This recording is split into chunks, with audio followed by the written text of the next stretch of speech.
El corazón delator. Es cierto. Siempre he sido nervioso, muy nervioso, terriblemente nervioso. ¿Pero por qué afirman ustedes que estoy loco? La enfermedad había agudizado mis sentidos, en vez de destruirlos o embotarlos. Y mi oído era el más agudo de todos. Oía todo lo que puede oírse en la tierra y en el cielo. Muchas cosas oí en el infierno. ¿Cómo puedo estar loco, entonces? Escuchen, y observen con cuánta cordura, con cuánta tranquilidad les cuento mi historia. Me es imposible decir cómo aquella idea me entró en la cabeza por primera vez, pero, una vez concebida, me acosó noche y día. Yo no perseguía ningún propósito. Ni tampoco estaba colérico. Quería mucho al viejo. Jamás me había hecho nada malo.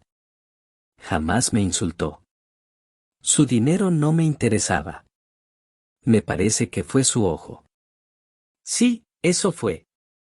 Tenía un ojo semejante al de un buitre. Un ojo celeste, y velado por una tela. Cada vez que lo clavaba en mí se me helaba la sangre. Y así, poco a poco, muy gradualmente, me fui decidiendo a matar al viejo y librarme de aquel ojo para siempre. Presten atención ahora.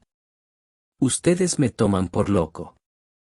Pero los locos no saben nada. En cambio, si hubieran podido verme. Si hubieran podido ver con qué habilidad procedí. Con qué cuidado, con qué previsión, con qué disimulo me puse a la obra. Jamás fui más amable con el viejo que la semana antes de matarlo. Todas las noches, hacia las 12, hacía yo girar el picaporte de su puerta y la abría, tan suavemente. Y entonces, cuando la abertura era lo bastante grande para pasar la cabeza, levantaba una linterna sorda, cerrada, completamente cerrada, de manera que no se viera ninguna luz, y tras ella pasaba la cabeza. Ustedes se hubieran reído al ver cuán astutamente pasaba la cabeza.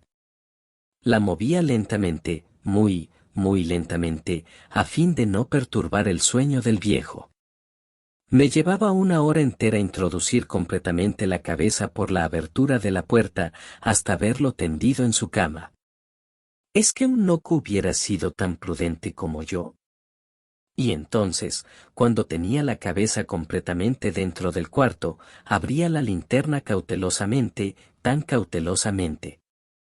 Sí, cautelosamente iba abriendo la linterna, pues crujían las bisagras, la iba abriendo lo suficiente para que un solo rayo de luz cayera sobre el ojo de buitre. Y esto lo hice durante 7 largas noches, cada noche, a las 12, pero siempre encontré el ojo cerrado, y por eso me era imposible cumplir mi obra, porque no era el viejo quien me irritaba, sino el mal de ojo. Y por la mañana, apenas iniciado el día, entraba sin miedo en su habitación y le hablaba resueltamente, llamándole por su nombre con voz cordial y preguntándole cómo había pasado la noche. Ya ven ustedes que tendría que haber sido un viejo muy astuto para sospechar que todas las noches, justamente a las 12, iba yo a mirarle mientras dormía. Al llegar la 8ª noche, procedí con mayor cautela que de costumbre al abrir la puerta. El minutero de un reloj se mueve con más rapidez de lo que se movía mi mano. Jamás, antes de aquella noche, había sentido el alcance de mis facultades, de mi sagacidad. Apenas lograba contener mi impresión de triunfo. Pensar que estaba ahí, abriendo poco a poco la puerta, y que él ni siquiera soñaba con mis secretas intenciones o pensamientos. Me reí entre dientes ante esta idea, y quizá me oyó, porque le sentí moverse repentinamente en la cama, como si se sobresaltara. Ustedes pensarán que me eché hacia atrás, pero no. Su cuarto estaba tan negro como la brea, ya que el viejo cerraba completamente las persianas por miedo a los ladrones. Yo sabía que le era imposible distinguir la abertura de la puerta, y seguí empujando suavemente, suavemente. Había ya pasado la cabeza y me disponía a abrir la linterna, cuando mi pulgar resbaló en el cierre metálico y el viejo se enderezó en el lecho, gritando. ¿Quién está ahí? Permanecí inmóvil, sin decir palabra.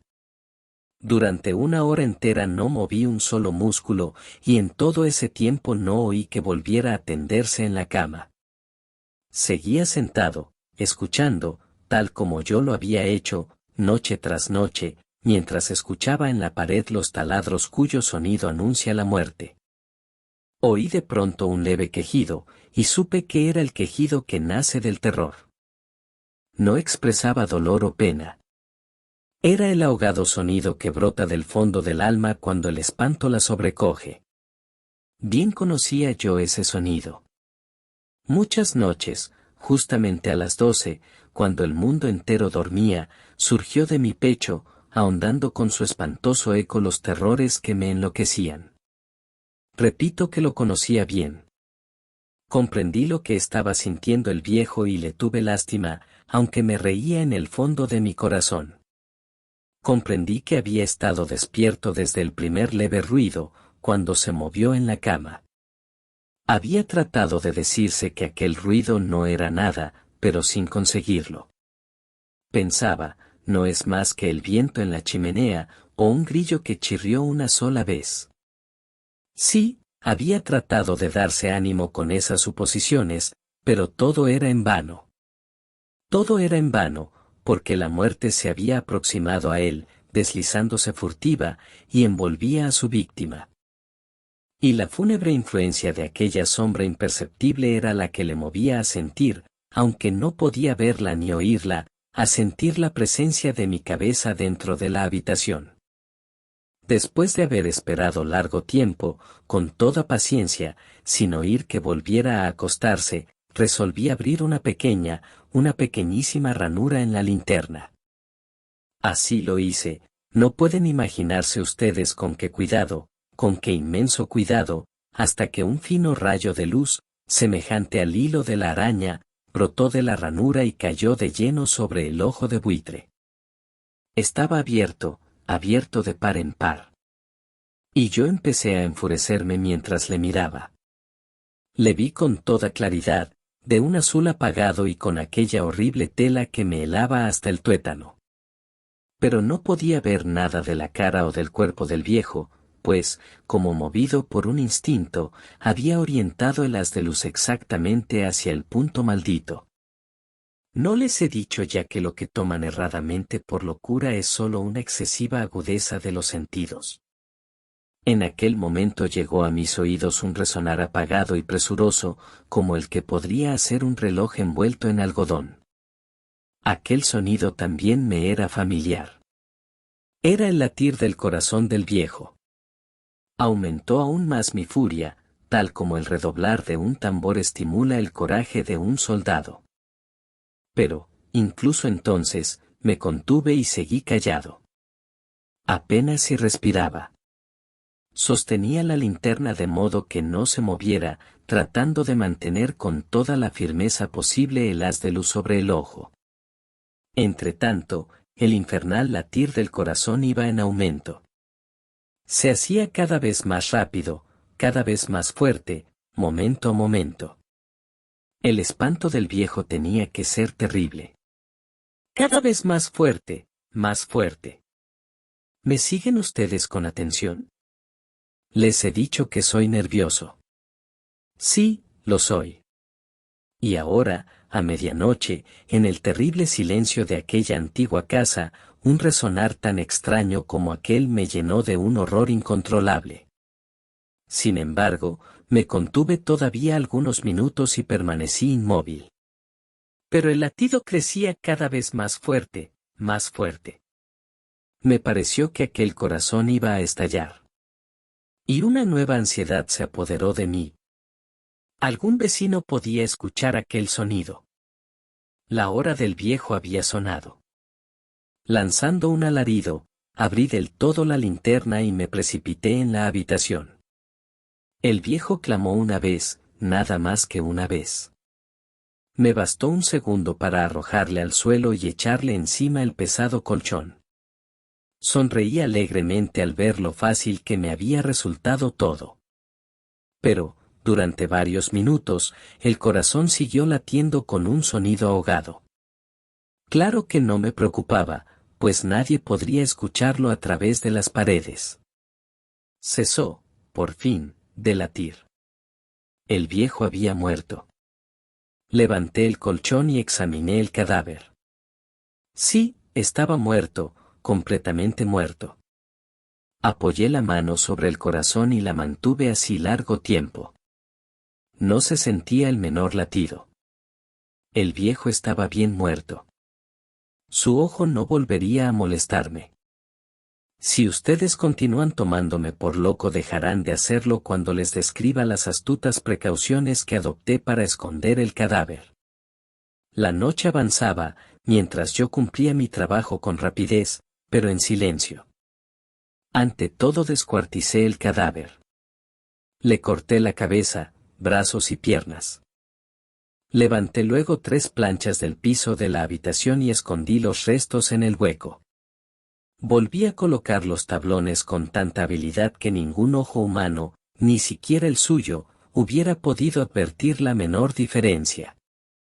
No había nada que lavar, ninguna mancha, ningún rastro de sangre. Yo era demasiado precavido para eso. Un barril había recogido todo, ja, ja.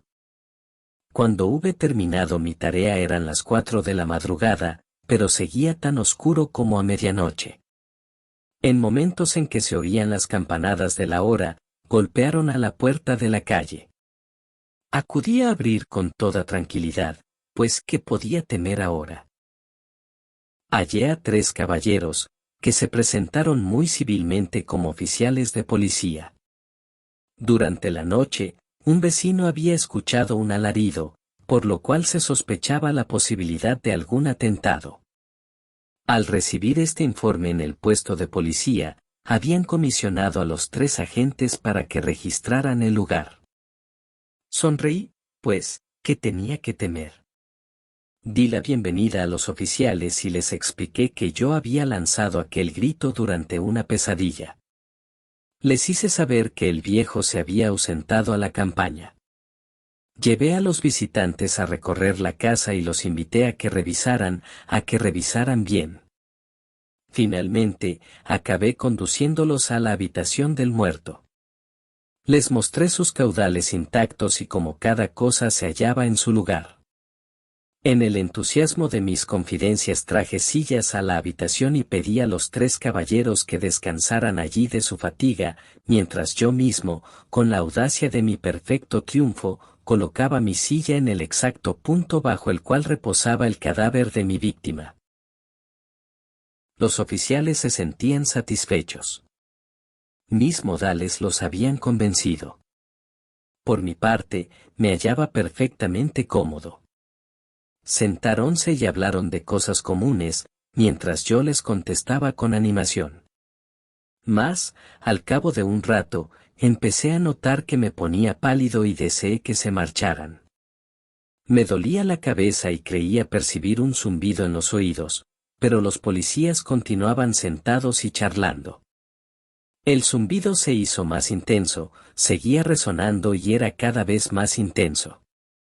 Hablé en voz muy alta para librarme de esa sensación, pero continuaba lo mismo y se iba haciendo cada vez más clara, hasta que, al fin, me di cuenta de que aquel sonido no se producía dentro de mis oídos. Sin duda, debí de ponerme muy pálido, pero seguí hablando con creciente soltura y levantando mucho la voz. Empero, el sonido aumentaba, ¿y qué podía hacer yo? Era un resonar apagado y presuroso, un sonido como el que podría hacer un reloj envuelto en algodón.